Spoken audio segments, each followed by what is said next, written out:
Vijaya Karnataka web ವೀಕ್ಷಕರಿಗೆ ನಮಸ್ಕಾರ. ನಾನು ಶಿವಮೂರ್ತಿ ಸರ್ಬಾ. ಅಮೆರಿಕದ H1B ವೀಸಾದಲ್ಲಿ ಸುಮಾರು 70% ಭಾರತೀಯ ಮೂಲದವರ ಪಾಲಾಗ್ತಾ ಇದೆ. ನಂತರದ ಸ್ಥಾನದಲ್ಲಿ ಚೀನಾ ಇದೆ. ಇದು ಅಮೆರಿಕನ್ನರ ಕಣ್ಣು ಕುಕ್ತಾ ಇದೆ. ಅಮೆರಿಕ ಕೆಲಸಗಳನ್ನ ಭಾರತೀಯರು ಕಸಿದುಕೊಳ್ಳುತ್ತಿದ್ದಾರೆ. ಕಡಿಮೆ ಸಂಬಳಕ್ಕೆ ಜಾಸ್ತಿ ಕೆಲಸ ಮಾಡಿ ಸ್ಥಳೀಯರ ಗಳಿಕೆಗೆ ಪೆಟ್ಟು ಕೊಡ್ತಿದ್ದಾರೆ ಅನ್ನೋ ವಾದಗಳು ನಡೀತಿವೆ. H1B ಮೂಲಕ ವಿದೇಶಿ ಉದ್ಯೋಗಿಗಳನ್ನ ನೇಮಕಾತಿ ಮಾಡಿಕೊಳ್ಳುತ್ತಿರುವಂತಹ ಅಮೆರಿಕದ ಸಂಸ್ಥೆಗಳ ಮೇಲೂ ಟ್ರಂಪ್ ಬೆಂಬಲಿಗರು ನಾಯಕರು ಘರ್ಷಣೆಗೆ ಇಳಿದಿದ್ದಾರೆ. ಇಲಾನ್ ಮಸ್ಕ್ ನೇತೃತ್ವದ ಟೆಸ್ಲಾ ಎಲೆಕ್ಟ್ರಿಕ್ ವಾಹನ ತಯಾರಿಕಾ ಕಂಪನಿಯು H1B ಮೂಲಕ ಸಿಕ್ಕಾಪಟ್ಟೆ ಜನರನ್ನ ನೇಮಕಾತಿ ಮಾಡಿಕೊಳ್ತಾ ಇದೆ ಅಂತ ಆರೋಪಿಸಿ ಕೋರ್ಟ್ನಲ್ಲಿ ಕೇಸು ದಾಖಲಿಸಿದ್ದಾರೆ. ಈ ಮೂಲಕ H1B ಮತ್ತೆ ಸದ್ದು ಮಾಡ್ತಾ ಇದೆ. ಇಲಾನ್ ಮಸ್ಕ್ ಕಂಪನಿ ಮೇಲೆ ಕೇಸ್. H1B ವಿರುದ್ಧ ಹೆಚ್ಚಿದ ಆಕ್ರೋಶ. ಕಡಿಮೆ ಸಂಬಳ ಕೊಟ್ಟು ಕೆಲಸ ಮಾಡಿಸಿಕೊಳ್ಳಬಹುದು ಅಂತ ಟೆಸ್ಲಾ ಕಂಪನಿಯು H1B ಮೂಲಕ ವಿದೇಶಿ ಉದ್ಯೋಗಿಗಳನ್ನ ನೇಮಕ ಮಾಡಿಕೊಂಡಿದೆ ಅಂತ ಸ್ಯಾನ್ ಫ್ರಾನ್ಸಿಸ್ಕೋ ಫೆಡರಲ್ ಕೋರ್ಟ್ ಅಲ್ಲಿ ದೂರು ದಾಖಲಾಗಿದೆ. ಅಮೆರಿಕದ ನಾಗರಿಕರನ್ನ ಕೆಲಸದಿಂದ ತೆಗೆಯಲಾಗಿದ್ದು H1B ವೀಸಾದವರನ್ನ ಉಳಿಸಿಕೊಳ್ಳಬೇಕಾಗಿದೆ ಅಂತ ಆರೋಪಿಸಲಾಗಿದೆ. 2024ರಲ್ಲಿ ಟೆಸ್ಲಾ 6,000 ಸ್ಥಳೀಯ ಉದ್ಯೋಗಿಗಳನ್ನ ಕೆಲಸದಿಂದ ತೆಗೆದುಹಾಕಿತ್ತು.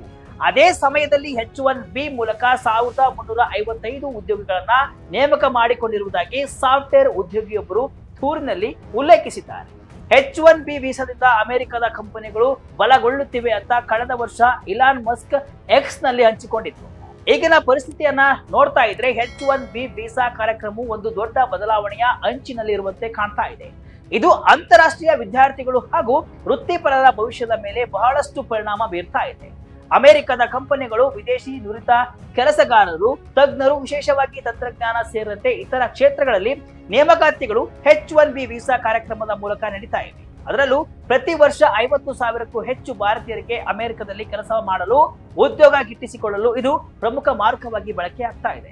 ಅಮೆರಿಕ ಅಧ್ಯಕ್ಷ ಡೊನಾಲ್ಡ್ ಟ್ರಂಪ್ ಆಡಳಿತವು ಮಾಡಿರುವ ಸಲಹೆಗಳ ಆಧಾರದಲ್ಲಿ ಡಿಪಾರ್ಟ್ಮೆಂಟ್ ಆಫ್ ಹೋಮ್ ಲ್ಯಾಂಡ್ ಸೆಕ್ಯೂರಿಟಿಯ H1B ವೀಸಾ ನೀತಿಗಳಲ್ಲಿ ಮಹತ್ವದ ಬದಲಾವಣೆಗಳನ್ನು ತರಲು ಪ್ಲಾನ್ ಮಾಡ್ತಾ ಇದೆ. ನಿಯಮಗಳಲ್ಲಿ ಆಗುವ ಬದಲಾವಣೆಗಳು, ಯಾರಿಗೆ ವೀಸಾ ಸಿಗುತ್ತೆ, ಅದನ್ನ ಹೇಗೆ ನೀಡಲಾಗುತ್ತೆ, ಎಷ್ಟು ವರ್ಷಕ್ಕೆ ಕೊಡಲಾಗ್ತಾ ಇದೆ ಅನ್ನೋದರ ಜೊತೆಗೆ ಸಂಸ್ಥೆಗಳು ಹಾಗೂ ಉದ್ಯೋಗಿಗಳಿಗೆ ಸಂಬಂಧಿಸಿದ ನಿಯಮಗಳಲ್ಲೂ ಕೂಡ ವ್ಯತ್ಯಾಸ ಆಗಬಹುದು.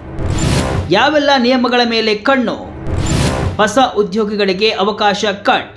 ಪ್ರಮುಖವಾಗಿ ವೀಸಾ ಹಂಚಿಕೆಗೆ ಪ್ರಸ್ತುತ ಬಳಕೆಯಲ್ಲಿರುವಂತಹ ಲಾಟರಿ ವ್ಯವಸ್ಥೆಯ ಬದಲಿಗೆ ಉದ್ಯೋಗಿಯು ಪಡೆಯುವಂತಹ ವೇತನ ಆಧಾರದ ಮೇಲೆ ವೀಸಾ ಕೊಡುವ ವ್ಯವಸ್ಥೆಯನ್ನ ತರಲು ಪ್ರಸ್ತಾಪಿಸಲಾಗಿದೆ. ಅಂದ್ರೆ ದೊಡ್ಡ ಮೊತ್ತದ ಸಂಬಳದ ಹುದ್ದೆಗಳಿಗೆ ಆದ್ಯತೆಯನ್ನ ನೀಡಲಾಗ್ತಾ ಇದೆ. ಇದರಿಂದಾಗಿ ಈಗಷ್ಟೇ ಡಿಗ್ರಿ ಅಥವಾ ಮಾಸ್ಟರ್ಸ್ ಮುಗಿಸಿರುವಂತಹ ಹೊಸ ಪದವೀಧರರಿಗೆ ಹಾಗೆ ಆರಂಭಿಕ ಹಂತದ ತಂತ್ರಜ್ಞಾನ ಹುದ್ದೆಗಳಿಗೆ ಅವಕಾಶ ಸಿಗೋದು ಕಡಿಮೆ ಆಗುತ್ತೆ. ಅಷ್ಟೇ ಅಲ್ಲದೆ ಅಮೆರಿಕದಲ್ಲಿನಂತಹ ಉದ್ಯೋಗಕ್ಕೆ ಸ್ಪರ್ಧೆಯು ಮತ್ತಷ್ಟು ತೀವ್ರಗೊಳ್ಳುವ ಸಾಧ್ಯತೆ ಇದೆ. ಇದರ ಜೊತೆಗೆ ಕಡಿಮೆ ವೇತನದ ಉದ್ಯೋಗಗಳಿಗೆ ನೇಮಕಾತಿಯು ದೊಡ್ಡ ಮಟ್ಟದಲ್ಲಿ ಕುಸಿಯಬಹುದು. H1B ವೀಸಾ ಮತ್ತು ಉದ್ಯೋಗ ಆಧಾರಿತ ಗ್ರೀನ್ ಕಾರ್ಡ್ಗಳಿಗೆ ಯಾರು ಅರ್ಹರು ಅನ್ನೋದನ್ನ ಹೋಮ್ ಲ್ಯಾಂಡ್ ಸೆಕ್ಯೂರಿಟಿ ಇಲಾಖೆಯು ಪರಿಶೀಲಿಸ್ತಾ ಇದೆ. ಈ ವೀಸಾದ ದುರುಪಯೋಗವನ್ನ ತಡೆಗಟ್ಟುವುದು, ನಿಜವಾಗ್ಲೂ ಸರಿಯಾದ ವ್ಯಕ್ತಿಗೆ ವೀಸಾ ಸಿಕ್ಕಿದೆಯಾ ಅನ್ನೋದನ್ನ ಖಚಿತಪಡಿಸಿಕೊಳ್ಳುವುದು ಇದರ ಉದ್ದೇಶವಾಗಿದೆ. ಉದ್ಯೋಗದ ನಿಯಮಗಳ ಬಗ್ಗೆ ಮುಂದೆ ಪರಿಶೀಲನೆಗಳು ಹೆಚ್ಚುವ ಸಾಧ್ಯತೆ ಇದೆ.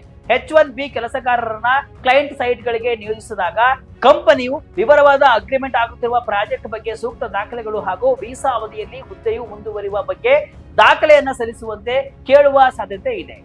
ಈಗ 6 ವರ್ಷಗಳವರೆಗೂ H1B ವೀಸಾ ಅವಧಿ ಇದೆ. ಮುಂದೆ 1-2 ವರ್ಷ ಅಥವಾ 3 ವರ್ಷದಂತಹ ನಿಗದಿತ ಅವಧಿಯ ನಂತರ ವೀಸಾವನ್ನ ವಿಸ್ತರಿಸಕ್ಕೆ ಅರ್ಜಿ ಸಲ್ಲಿಸಬೇಕಾಗಬಹುದು. ಮುಖ್ಯವಾಗಿ ಭಾರತೀಯ ಮೂಲದವರು H1B ಮೂಲಕ ಹೆಚ್ಚಿನ ಸಂಖ್ಯೆಯಲ್ಲಿ ಉದ್ಯೋಗದಲ್ಲಿ ಮುಂದುವರಿತಾ ಇದ್ದು ದೀರ್ಘಾವಧಿಯವರೆಗೂ ಅಮೆರಿಕದಲ್ಲಿ ಉಳಿಯೋಕೆ ಅನುಕೂಲವಾಗಿದೆ. ಹಾಗೆ ವಿದ್ಯಾರ್ಥಿಗಳು ಓದು ಮುಗಿತಾ ಇದ್ದಂತೆ ಉತ್ತಮ ಕೆಲಸ ಪಡೆಯೋಕ್ಕೂ ಕೂಡ ಇದು ನೆರವಾಗಿದೆ.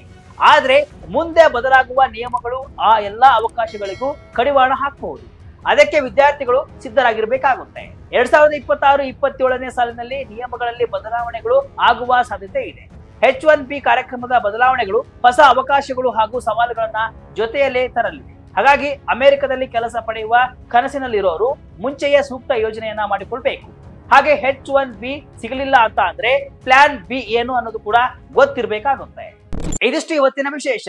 ಇದೇ ರೀತಿಯ ಹಲವು ವಿಶ್ಲೇಷಣೆ ಮಾಹಿತಿ ಅಷ್ಟೇ ಅಲ್ಲ, ಮನರಂಜನೆಯ ವಿಡಿಯೋಗಳಿಗಾಗಿ ವಿಜಯ ಕರ್ನಾಟಕ ವೆಬ್ಸೈಟ್, ಫೇಸ್ಬುಕ್ ಹಾಗೂ ಯೂಟ್ಯೂಬ್ ಪೇಜ್ ಅನ್ನು ಫಾಲೋ ಮಾಡಿ. ಧನ್ಯವಾದಗಳು.